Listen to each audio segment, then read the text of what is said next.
Pepper Adams on baritone sax. He also was a clarinetist with Charlie Mingus's Haitian Fight Song. It's one of my favorites. This is from Adams's 1964 album, Pepper Adams Plays Charles Mingus. Adams died in 1986 of lung cancer. He was 55 years old. This is Leid Stories. I'm Utrice Leid, and we'll be talking today about the midterm elections. And we're looking at specific parts of this discussion, only because it's still up in the air. A lot of, as is the case with most elections, and especially with this one, we have a lot of people contesting the results. We have a lot of counting still to be done. So there's a lot going on there, and we can say that the elections are over. We can say that with certainty. But beyond that, we have to be careful to point out that there are still results to come in, and it's not yet over.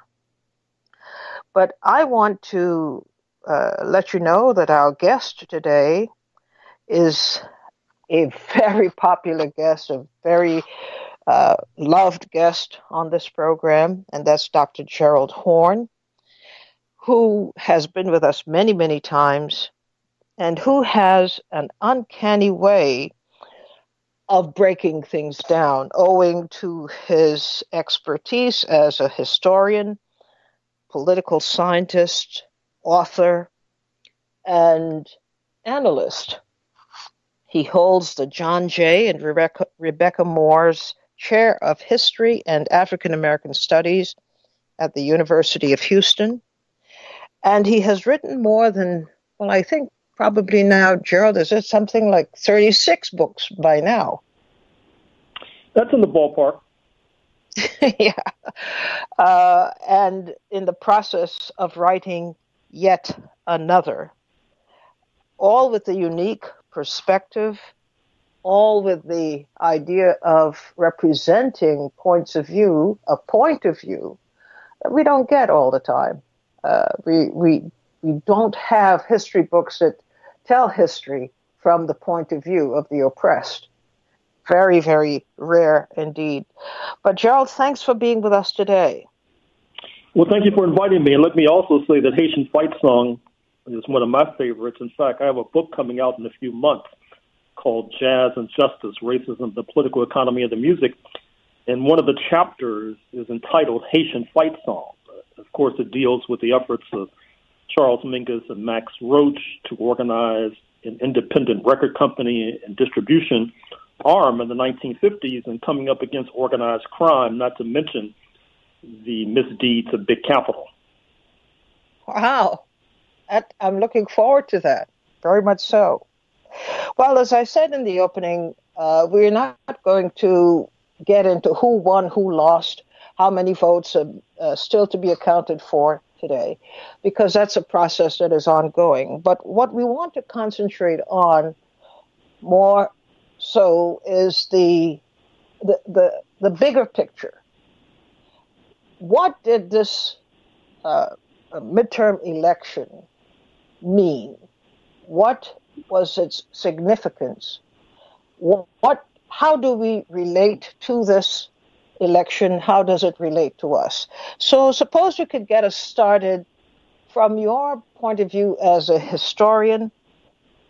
What was the significance of the midterm election? Well, I think it was a step back from the brink of neo-fascism, although we're not out of the woods yet.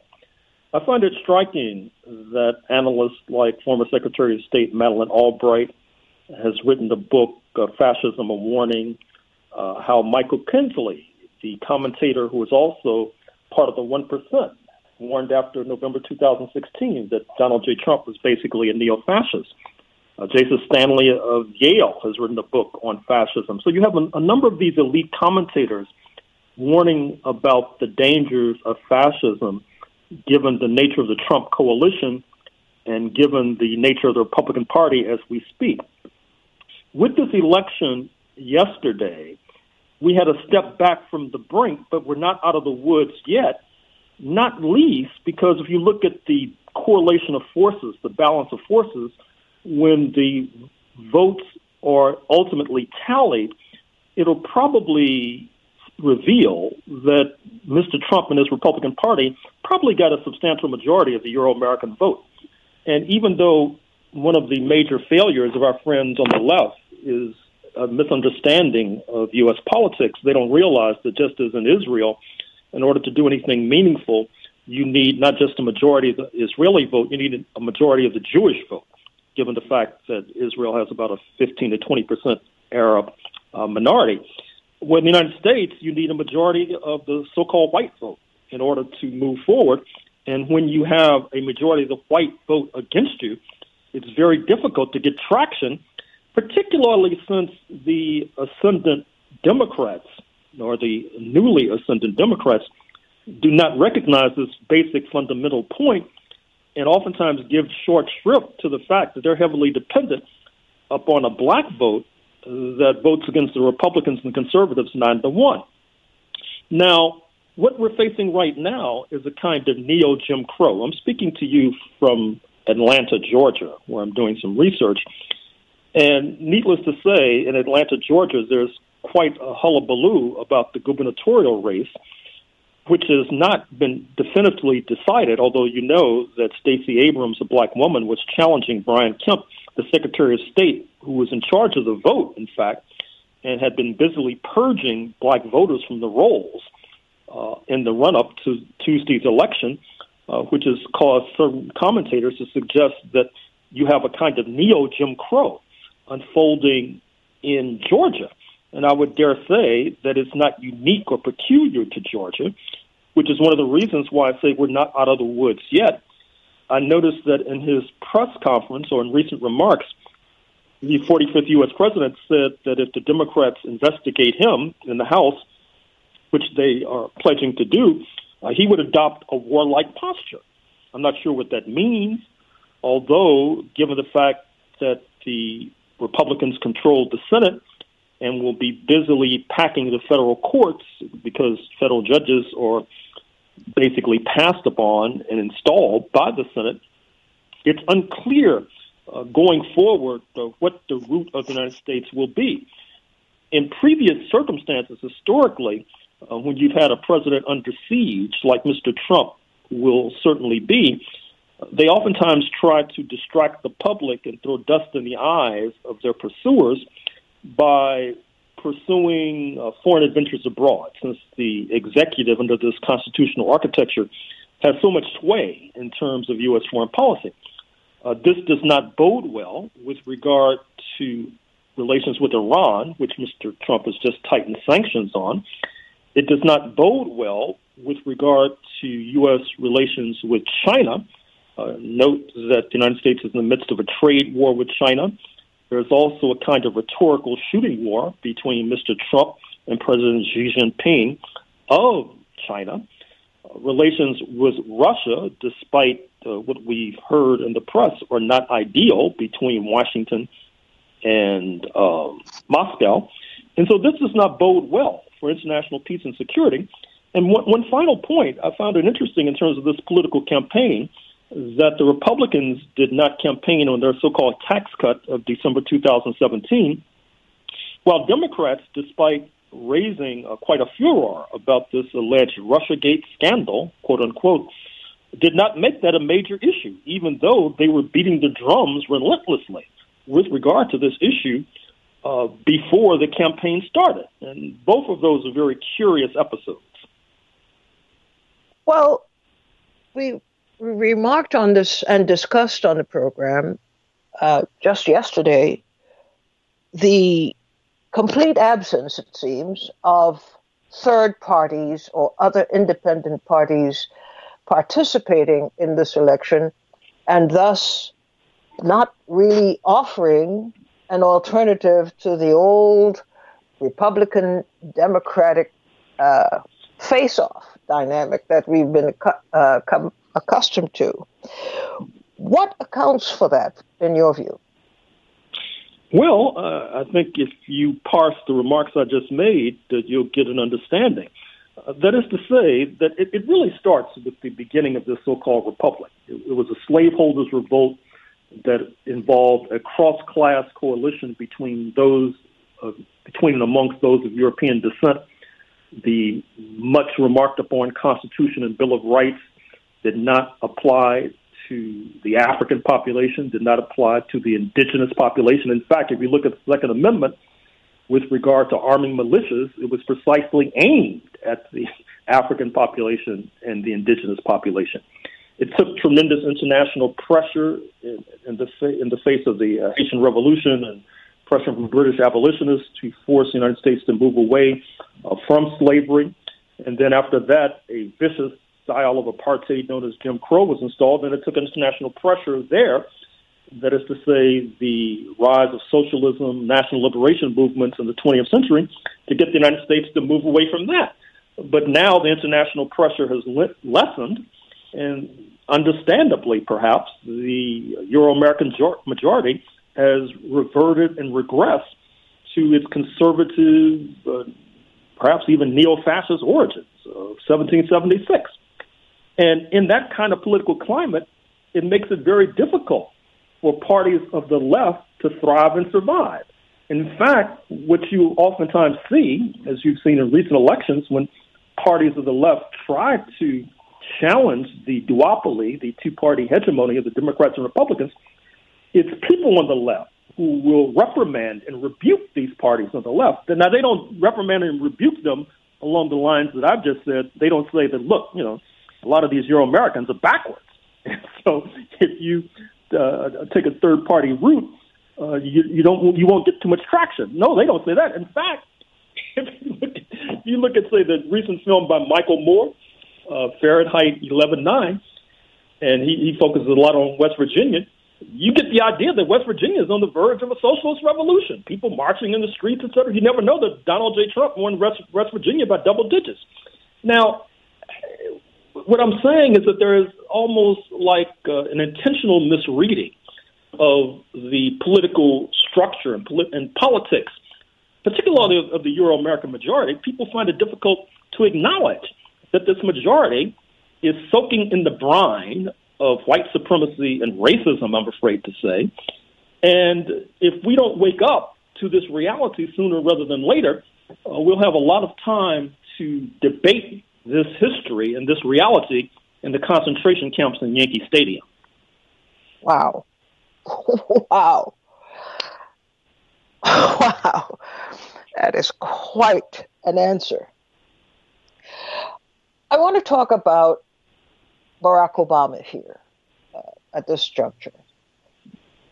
With all the craziness that led up to the election and, of course, that crystallized at the election, it still remains, I think, noteworthy that although we supposedly knew this president, okay, we've been talking about his brash ways, his racism, his homophobia, his anti-immigrant sentiments, and how these things have inspired not only the electorate, that the portion of the electorate that is in his camp, but also Trump actually took control of this election and provided the I don't want to use the word intellectual because that elevates him, but provided the compass, if you will, for how his troops in Congress, in the Senate, in the House ought to behave in terms of an election, what the main message points were supposed to be, how they were to utilize strategically the message points to rally their political base, and then, of course, to bring it all home. On the other hand, we had Barack Obama, the former president, who was very popular, popular to the tune of 2 consecutive terms. And he decided to enter the fray to encourage a heavy turnout for the Democrats. Would it be off base to suggest that in the end, as we look at the performance during the midterm elections, we could say that Donald Trump, with all of his hatred and all of his racism and invective, basically won in terms of how you do politics in this country? What is important, especially when you are the messenger of white supremacy? Should Barack Obama have done more? Should he have been more involved? Should the Democrats have had a clear message? Should they have understood how formidable an opponent Donald Trump, because this was really a referendum on Trump and Trumpism? Did they underestimate the pervasiveness of his political theory and his thoughts and his attitudes, and how it would inform the political decisions of his base? Was there a major miscalculation here by Democrats, and in particular by Barack Obama? Well, that's possible, but I would not limit the suspects to just Democrats or Barack Obama. I mentioned Michael Moore. I could mention other forces on the left and other individuals and personalities on the left who routinely miscalculate and misestimate what they see as a kind of progressivism in the Euro-American body politic that's just not there. And one wonders, their usual idea is that if the Democrats would just move more to the left, then the Euro-American working class and middle class would stop voting for the right, which is obviously a non sequitur, number one.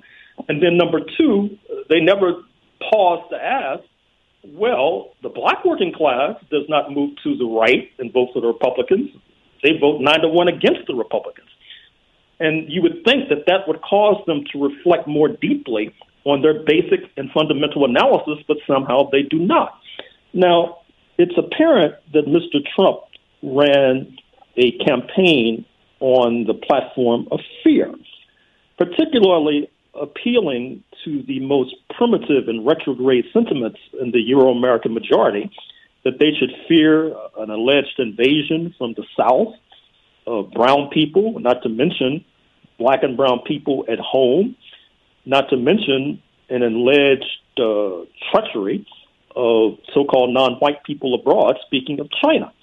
And so it was a rank and retrograde racist campaign that Mr. Trump ran. And to the extent that you're suggesting that he may have a better understanding of the electorate than some of his Democratic Party and even left-wing opponents, well, I think you have a point. I think that, as I've suggested in the last few minutes, what has pushed the United States away from slavery and Jim Crow and reactionary politics generally were global forces, as already enunciated. Now that those global forces are not putting as much pressure on U.S. imperialism, at least not in the same way as they once did, the beast has been reawakened. And despite the fact that the Democrats now apparently control the House, that beast is not going to sleep anytime soon. I should also say that, ironically and perhaps perversely, the United States right now reminds me of Afghanistan. What I mean is that U.S. imperialism did such a deft job over the last few decades in routing a left-wing government in Kabul that had been in power from the late 1970s up to the rise of the Taliban in the 1990s, of course, the latter being backed by U.S. imperialism and then allegedly opening the door to Osama bin Laden, who supposedly launches this attack on New York and Washington in 2001. But now, Afghanistan, the job that was done on the left was so expert and so deft that it's very difficult to be optimistic about the future course of Afghanistan in terms of progressive politics, in terms of policies for women in particular. And likewise, with regard to U.S. imperialism, such a deft and expert job was done in recent decades in destabilizing the left, routing left-wing labor. I oftentimes cite the cases of Harry Bridges, the leader of West Coast Longshore, who the United States spent a small fortune trying to deport back to his native Australia, not least because his union was so good at integrating black people into the ranks, at bringing higher paychecks and better working conditions, and not least helping to install a program of labor education and political education, which obviously is sorely and conspicuously lacking with regard to the working class as a whole. And that is not an accident. It happened as a result of conscious policies pursued by the U.S. elite, to the point now where, looking forward from this election on Tuesday, it's not easy to be optimistic about the future course of progressive politics in the United States of America, despite, as noted, the Democrats taking over the House, because Mr. Trump still has a retrograde base rooted in the Euro-American majority, who are going to blame the reality that surely will unfold that he will not be able to deliver to this base, but it'll be blamed upon obstructionism amongst the black and brown people, amongst their supposed Democratic Party protectors, which then will help to engineer a further push towards the right on a course of devolution that apparently has no bottom. Now, what could change that scenario, it seems to me, is some sort of external force. These conflicts over Iran, which is going to draw into the fray Russia and China, perhaps even the European Union, that could disrupt that scenario that I've just sketched. What happened on Tuesday? We still have to plumb further as things develop. We'll be adding more information to how we interpret the events of Tuesday. But is there now, in your view, a need for organizing vigorously, and we talked about this yesterday, with the complete absence of even a third party to give people options to say, well, okay, I don't like the Democratic Party. I don't think they have a message. I don't think they're doing the right thing at the moment by their predominantly black base. What could an alternative be? Would it involve a convention of some sort among people who are trying to figure out what the best strategy would be for recouping? Or do we just let the third parties, like the Green Party and other parties, the Working Families Party, just give them a pass and say, we know that it's been tough, and maybe next time? Well, no, I would not want to give up on the Working Families Party or the Green Party. I think that there are still progressive elements, in fact, who are working within the ranks of the Democratic Party. But you mentioned an idea of a convention. I think that that's a useful idea, particularly a bringing together a black convention, because if you look ideologically at the black community in the United States, you basically see three ideological trends. You see a sort of liberal trend, which is represented in NAACP to a degree in the Congressional Black Caucus. You see a black nationalist trend, which oftentimes does not take organizational form, but I think is quite significant on campuses, for example, and in a wider community, and particularly amongst the youth. And then you see a minority trend, which is taken the blows in recent decades, a sort of left-wing anti-imperialist trend, which exercises a certain amount of ideological influence, but is not strong organizationally. However, bringing those forces together would allow that latter trend to exercise more influence over these other two trends, which I think could lead to at least two initiatives that would be quite useful. One initiative would be to get our forces within the labor movement to push more aggressively for working class education, labor education, in the context, of course, of pushing for higher wages and working conditions. I mean, for example, just a few months ago in Houston, I spoke to the Black Caucus of the Teamsters. The Teamsters long has been one of the largest unions in the capitalist world. Many of these Black Teamsters work for UPS, which, as you know, is undergoing a bit of labor unrest as we speak. Now, that's just one example of how we can bring together forces from the anti-imperialist left with working class forces who can then push for a broader and wider agenda with regard to political education, labor education, et cetera. And then the other thrust would be towards internationalizing our struggle. Whenever I've spoken in the last few weeks, I've taken time to mention that President Erdogan of Turkey, when he came to the United Nations General Assembly in September, he came bearing gifts, so to speak. He had just engineered the renaming of the street on which the U.S. Embassy in Ankara is located after Malcolm X. And then while in New York, he met with the daughters of Malcolm X. Now, that kind of news at one time would have been leaped on by advanced forces in our community, seeing an opening, particularly given Turkey's rather tempestuous relations with Washington right now, in light of the fact that only recently the United States had sanctions on Turkey. But those kinds of international openings are not being capitalized upon by our community, which means that there's less pressure externally on U.S. imperialism, which means that it will be more difficult to reverse this right-wing course on which U.S. imperialism is now embarked. Speaking of which, Donald Trump seems to be dedicated to ramping up his strategies and agenda for the advancement of white nationalism, as he's calling it, in the United States.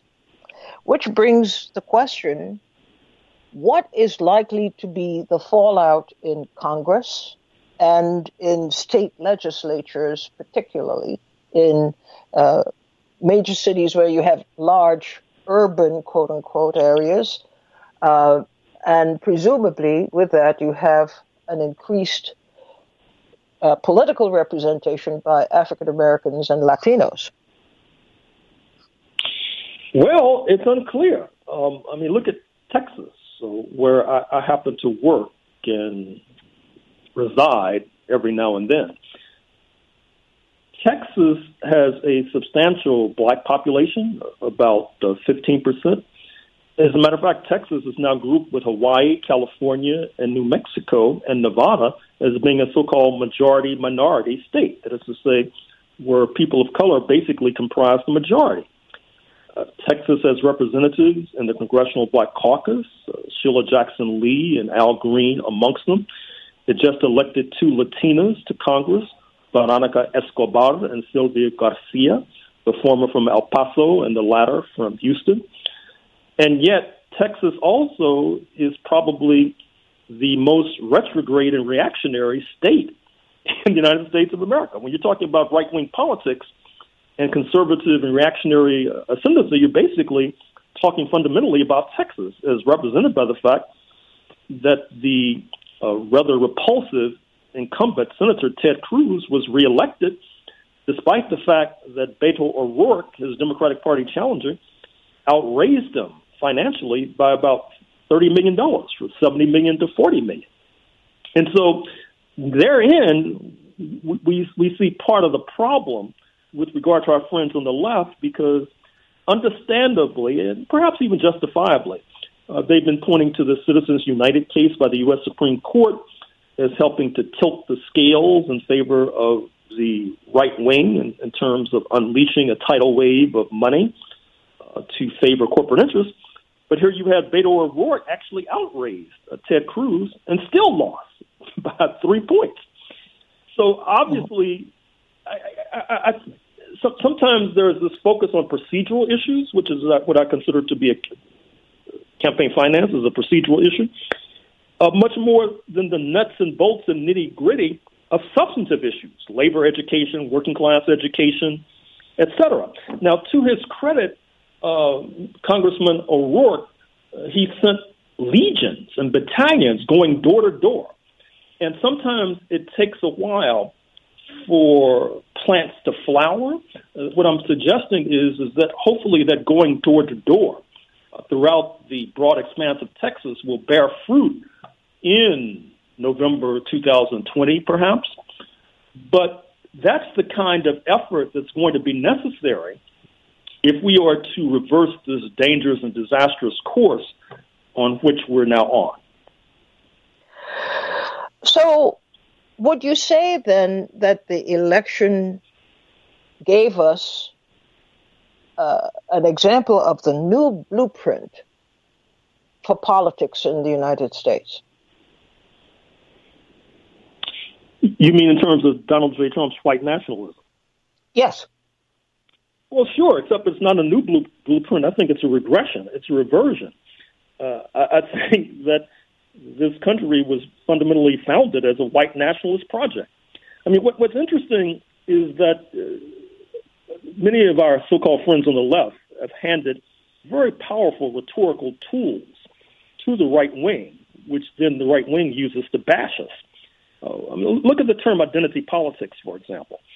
In the wake of the November 2016 election, you had an Ivy League professor whose name will not pass my lips, who wrote a book suggesting that black identity politics helped to put Trump into office. Now, the black folks voted against Trump 9-1, so it's a real bank shot reasoning to suggest that those who voted against the candidate 9-1 are actually responsible for putting him in office. What he was trying to say was that Black Lives Matter and black people, young black people protesting against being shot down by officers of the state, so outraged and incensed the Euro-American majority that they trooped to the polls and cast a ballot for Donald J. Trump. Now, anybody who knows beans about U.S. politics knows that since 1964, the Euro-American majority has been voting steadily from the right. That is to say, ever since the Civil Rights Act of 1964, there has been this low-intensity warfare against that legislation, not to mention low-intensity warfare that oftentimes increases in intensity when election day comes against the Voting Rights Act of 1965. And so, obviously, it's rather poor reasoning to overlook that scenario that I've just sketched and to try to point the finger of accusation at black people being executed like dogs in the streets and the protests against same as the reason why white nationalism flourishes. It's short-sighted historically. And what's interesting is that you have now conservatives. I think of David Brooks of the New York Times and Max Boot, who just wrote this book about why he's defecting from the Republican Party ranks, who oftentimes use the term white identity politics. You rarely hear our friends on the left use that term, white identity politics, because that's what's at issue. That's what's ruled this country ever since 1776. And that's what's now flourishing in light of the fact that in terms of culpability, the black community, with its liberal and black nationalist leadership, has not been able to develop a global strategy to counteract this white identity politics, unlike black people in the past. You know, as you know, I've been going back in history, doing these books. I did a book on the 17th century that was just published this year. Now I'm doing a book on the 16th century. And one of the things that strikes me the further I go back into history is how these enslaved Africans, when they first started arriving into North America in the 1500s, even though there are going to be these big celebrations about 1619 next year, actually you had enslaved Africans in Florida as early as the 1500s. But what's striking is how even then, even though many of them were not necessarily literate, they were trying to develop international strategies to combat their oppressors. And now you have these folks who are apparently literate. I mean, that's the inference I draw from the fact that their nose is always buried in their smartphones. And yet they're not able to, they have the smartphone, they have access to everything that's going on all over the world, but somehow they're not able to develop the kind of global strategy that will rescue us from this peril that we're now enduring. Well, we'll take a break so that we can take a couple of your questions at 888-874-4888. Our guest is the extraordinary, and we're so happy to have him, Gerald Horne, a professor of history and politics, a political scientist. He's a prolific author, and as you can hear, he has an excellent grasp on the issues. 888-874-4888, and we'll take this break and come back to your questions directly.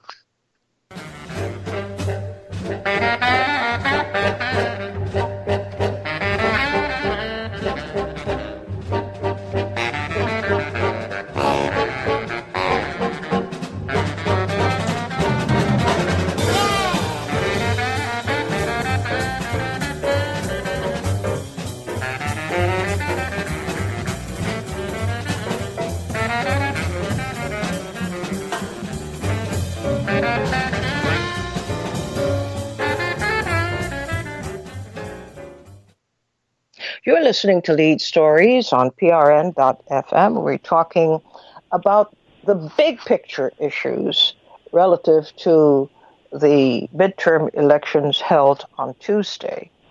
And this is fascinating to me because people kind of go literally, who won, who lost, who got how many votes and so forth. Yes, that's important. But we really need to understand the structure that we're talking about, the structure of elections. What are they supposed to do?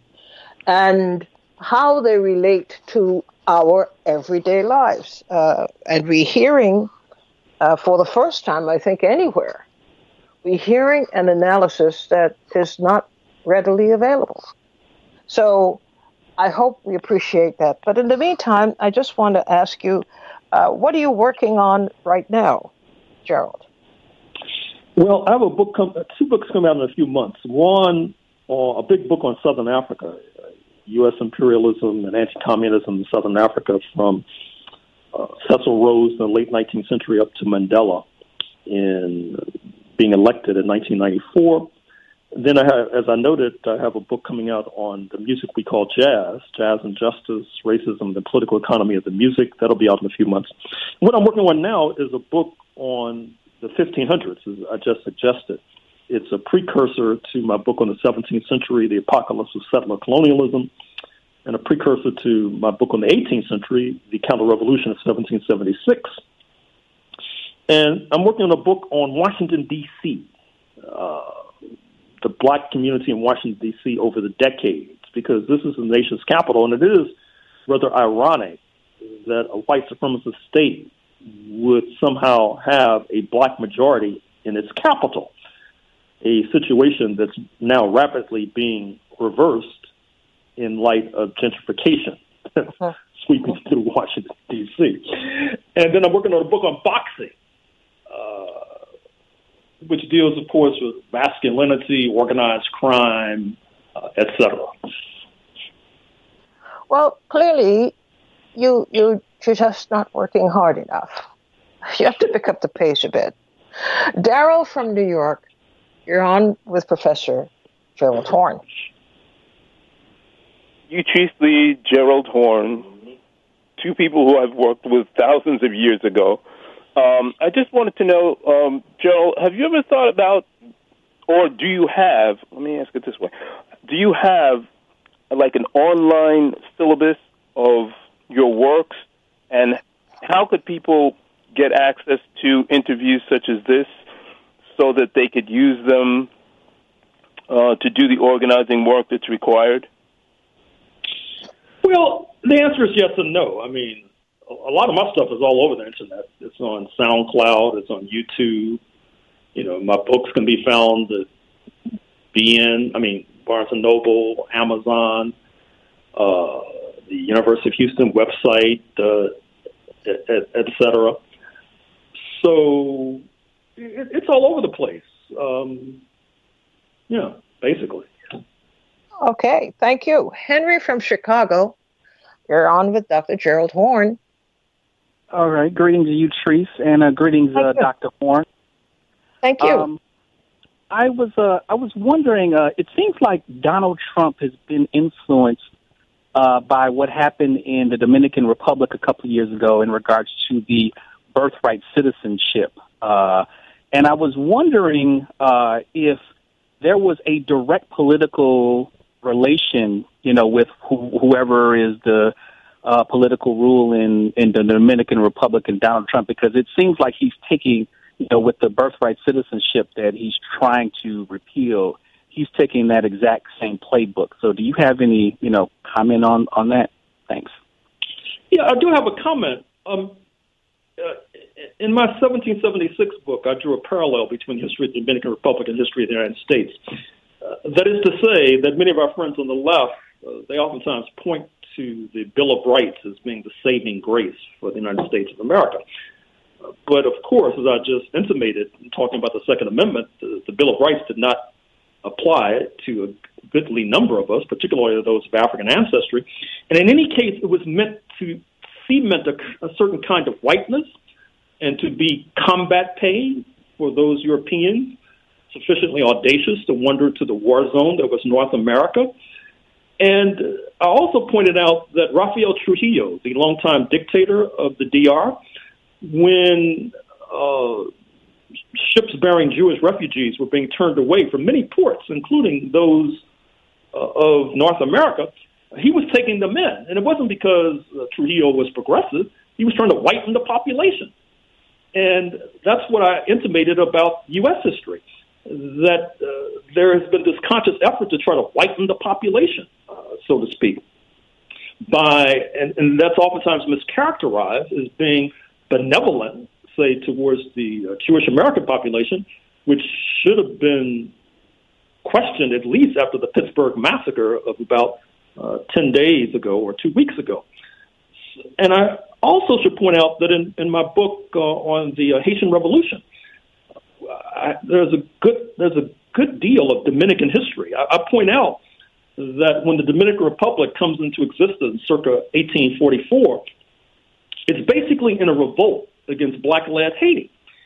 And I also try to point out that the racist and slave-owning then U.S. Secretary of State John C. Calhoun, in one of the major victories, quote-unquote, of U.S. covert action, is supporting the rebels who secede from Haiti to set up the DR, which then sets up decades of conflict between the DR and Haiti, which continues to this very day, which the caller just made reference to, concerning trying to denationalize or withdraw citizenship from darker-skinned people who are seen as being foreigners or Haitians, even though they were born on the soil of the DR. Now, of course, let me quickly say it that I do not question the sovereignty of the Dominican Republic. I'm only trying to bring these episodes to the table so people can draw the appropriate conclusions, which brings us to this controversy concerning birthright citizenship and the 14th Amendment of the U.S. Constitution. Now, Mr. Trump says that the current interpretation, which says that those who are born in the United States are citizens of the United States, that he's going to try to change that through executive order, not through a constitutional amendment, not through a constitutional change. Now, keep in mind that the 14th Amendment was meant to reverse the Dred Scott decision of 1857, where the U.S. Supreme Court said that black people could not be citizens of the United States of America. The 14th Amendment said anybody who's born here could be a citizen. So if Mr. Trump tries to revise or repudiate the 14th Amendment, what does that say about black people who are born here in the United States of America? That is to say, the ostensible target of this alleged or purported executive order that Mr. Trump is going to issue are those of Latin American descent, those of Asian descent. But I dare say that the damage will not be limited to those groups, and that those who vote against the right wing 9-1, the aforementioned black community, will certainly be in the crosshairs if Mr. Trump's diminished dreams come to fruition. Thank you for your question, Henry. Jeff from New Jersey, you're on the air. Hello, folks. Dr. Gerald Horne. Hello. Okay, quickly as you can get to your question. All right, there's two questions. One, what about voter fraud? I don't think that we paid attention close enough to the counts of the vote. Therefore, when we do these analysis, how off can we be? It's a good deal, the best democracy money can buy. And number two, on a global scale, we're starting to see these other conservatives and these other things like Trump coming in, and who is that machine behind this thing, like Ed Bannon or his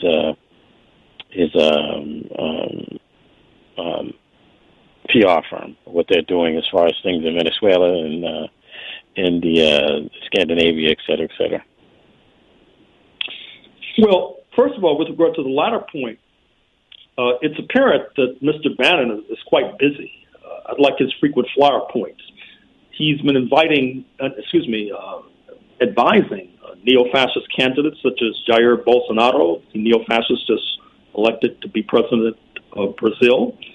He's been very busy in Eastern Europe with Viktor Orban, the neo-fascist who now rules Hungary. He's been very busy in Italy, where neo-fascists are part of the ruling clique that rules Italy as we speak. He's been very busy in Austria, where you have neo-fascists in power.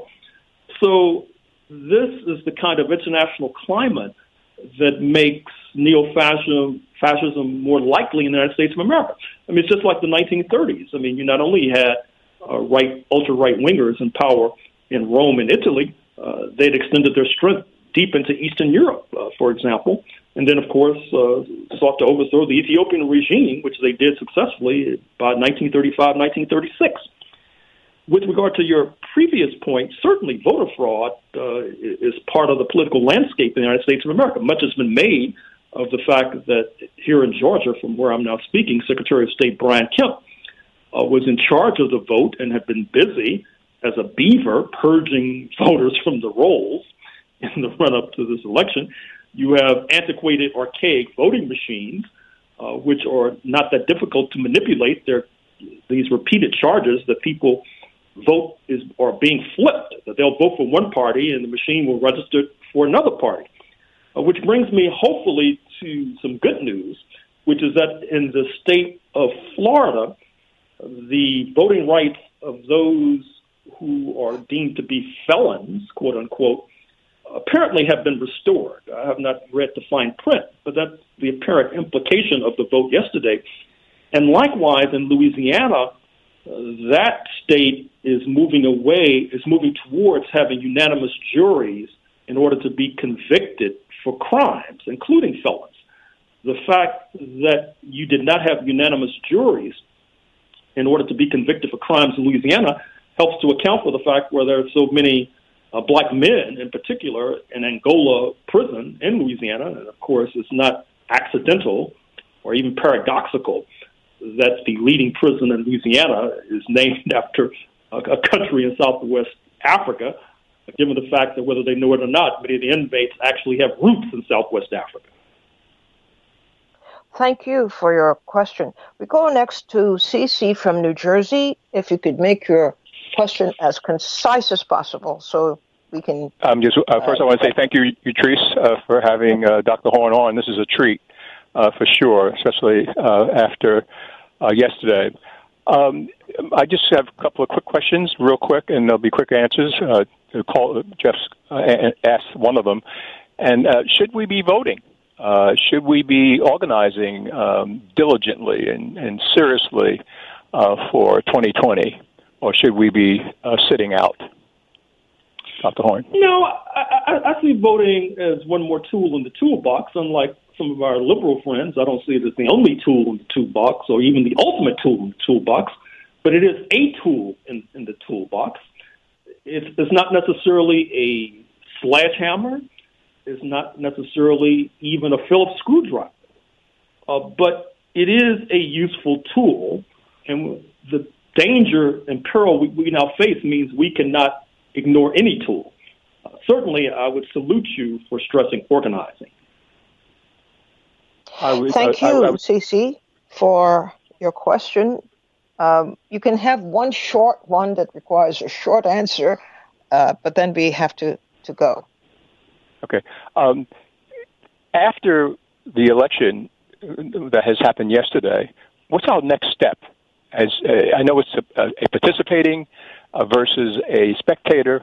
What should we do next as neophytes, as cadets, not knowing the next steps? What should we be doing?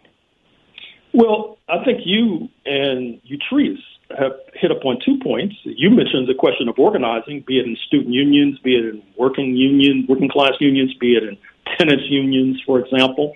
I would also add to that list of study groups, something that seemingly has passed from the scene. I recall when I was much younger, those were a necessary part of the landscape. Utrice mentioned the idea of holding some sort of convention where you bring together these disparate political and ideological forces within our community to put our heads together to try to come up with a new domestic and international strategy. I think that both of those approaches lend themselves to individual activism and collective activism, because certainly we need both. Well, I thank you, CC, for your question, and I thank you, Gerald, for being available to us today, and of course, as usual, sharing some rather deep insights into an issue and a topic that would not get this kind of attention or analysis. It is imperative that people begin to understand. Don't get all excited about, okay, there's an election. Just take your time. It's already happened, and with a little bit more to go. But carefully analyze things. Think about things, because that is what is going to inform our future actions. Thanks, Gerald, and we will talk again soon, hopefully. Well, thank you for inviting me. Thank you. That brings us to the end of our program today. I hope it was useful. And again, I hope it reinforced in you the idea that although everybody's huddled together and being shoved into one direction or the other, it's, in a sense, a massive distraction. What they don't want us to do is to sit down and think and look carefully at all the moving parts and come up with something that would work and would work for us. Thanks for joining me today and for listening and for participating. We'll talk to each other again tomorrow. Bye-bye.